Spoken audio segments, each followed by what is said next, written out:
why you don't try make a multiplayer survival game. I'm not gonna spend months working on and releasing a game on Steam just because of a YouTube comment. Or you can't do that? So I might have ended up releasing a game on Steam because... First off, we make a new project in Unity, and as always, let's start off by adding B, which will be our player. Now, one of the things that makes survival games very fun is procedural world generation. This means the world will be randomly generated and different every time you play the game. So let's quickly... No, this isn't how you're supposed to play the game. We make some procedural generation. And that's when Dani realized he's a dumb piece of shit and has no idea how to program procedural generation. But fortunately, we have actual smart people like Sebastian League, who has a great tutorial series on how to set up procedural generation. So we're gonna follow his tutorial series, and when I say follow, I mean roses are red, violets are blue, Control C, Control V. I took your code. Make sure to check out Sebastian's channel. He has some incredible videos that my tiny brain can't even begin to comprehend. So the first thing we do is use Perlin noise to make a noise map. The Perlin noise gives us values between 0 and 1, where 0 is completely white and 1 is completely black. But instead of using black and white, we can assign colors based on the random values, which will give us a really cool result. And just like that, we're done. Or not. So the final step is to turn this 2D plane into a 3D mesh, and we can now generate random worlds with different seeds. And by overlaying the noise with an offset map, we can turn it into islands.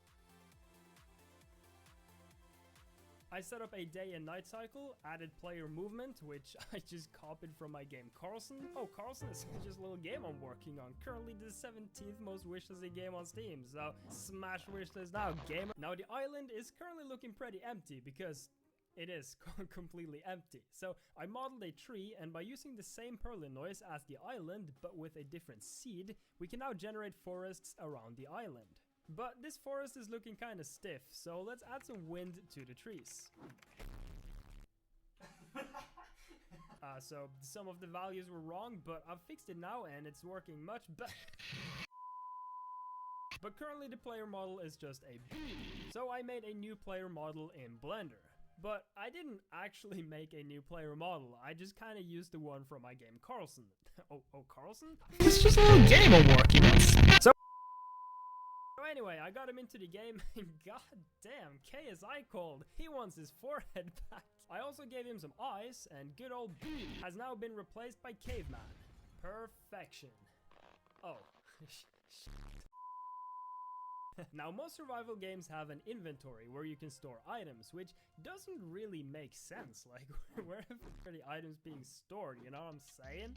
Is that a gun in your pocket, or are you just happy to see me? Oh, this? Nah, it's just a workbench, a furnace, 500 pieces of code. So programming an inventory isn't too bad, and using the eye pointer interfaces, we can easily add event data to find mouse clicks on the inventory. A reference to descriptible information about an item, allowing us to easily pass it around through other...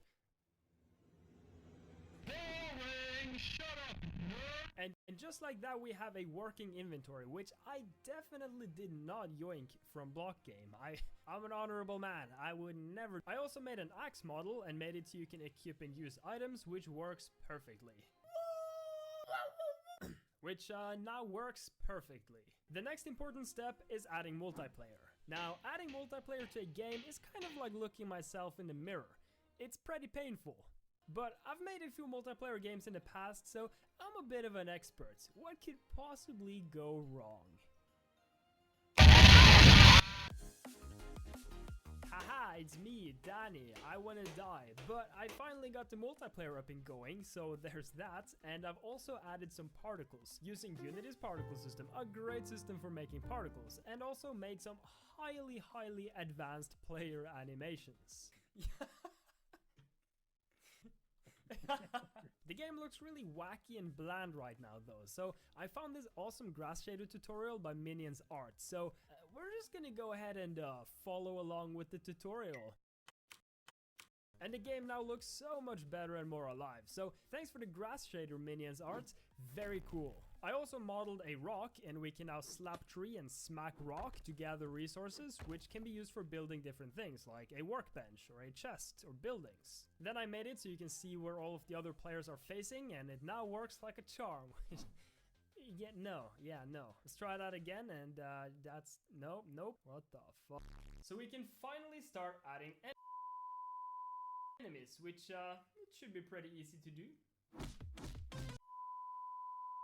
So I made an enemy which is just a cube, not just any cube though, he's a cool cube. I modeled a proper enemy, made some particles using Unity's particle system, and here is what it looks like in game. Now before adding more enemies, I also added a bunch of different ores that you can mine, and by putting the ores into the furnace you can turn them into metal and use that to make better tools, which can be used to get better resources. And there's also a bunch of new trees. So we finally have most of the core mechanics, but what's the actual gameplay going to be like? I really enjoy survival games like Valheim, Minecraft, and so on, but I also really like roguelike games like Risk of Rain and Risk of Rain because fuck you, it's a great game. So what if we combine survival with roguelike? Now if you don't know, a roguelike is pretty much where every time you play, so shoes give you movement speed, peanut butter is kinda sus, milk makes your bones thick, which increases your defense, of course. Drink your milk, kids.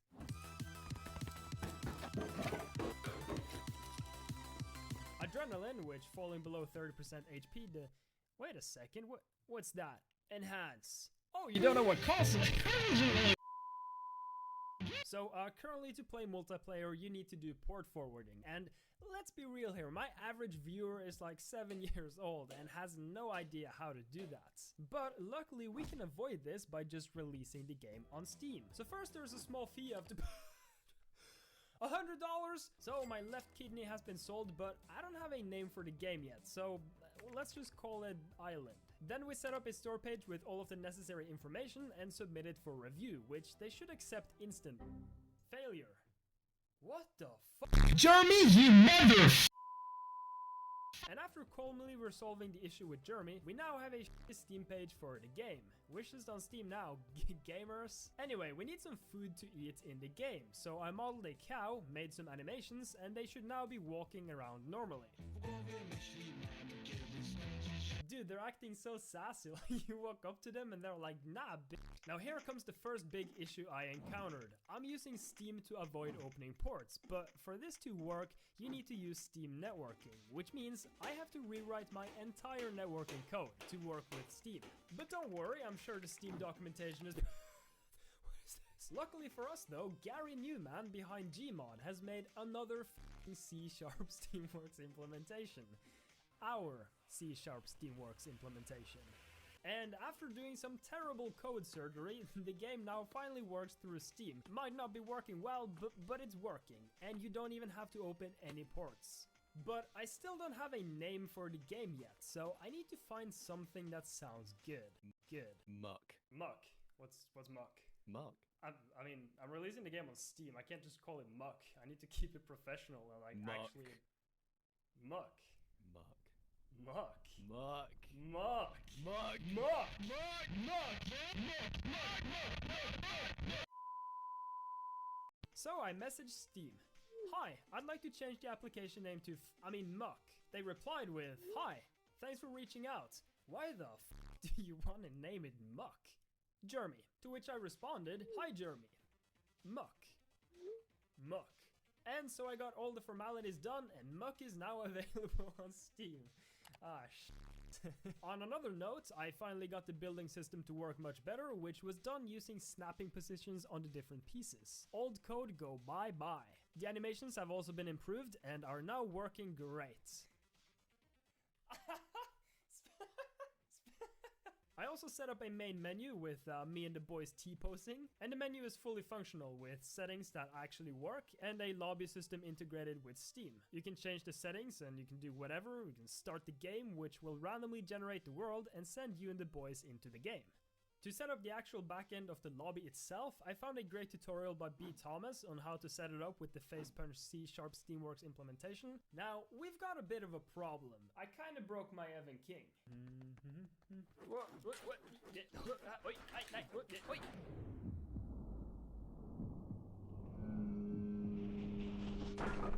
So I had to make some quick music myself, and boy, what a peaceful main menu we have created. We also need some sound effects, so let's find some. First off, I'd like a sound effect for eating food, so let's see what we got here. Chip, grab, and eat child? I added some mushroom that you can pick up. Sugan mushroom. Sugan, these nuts, boy! So I also added a new enemy. He's called Dave. Don't ask why. We don't speak about Dave around these parts. I also added a bunch more enemies to make the gameplay more interesting. But something's missing. Boss fights. So I made a big chunky boy. He's really big and fat, so I think I'm gonna call him your mom.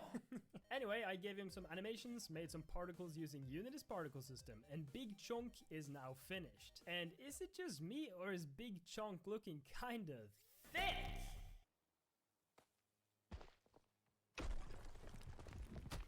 I might have made him a bit too strong and hard to fight, but don't worry, he'll die eventually. Oh, okay. Well, see you later, I guess. Bye-bye. And finally, I just added a bunch of new weapons, power-ups, items, enemies, and more. I'd love to do more, but making a game like this is pretty damn hard and slow, and I have to finish this video, so I don't really have time for much more. I might do some updates though, but if you want to download and play Muck with the boys, it's completely free and released today, so there's a download link in the description down.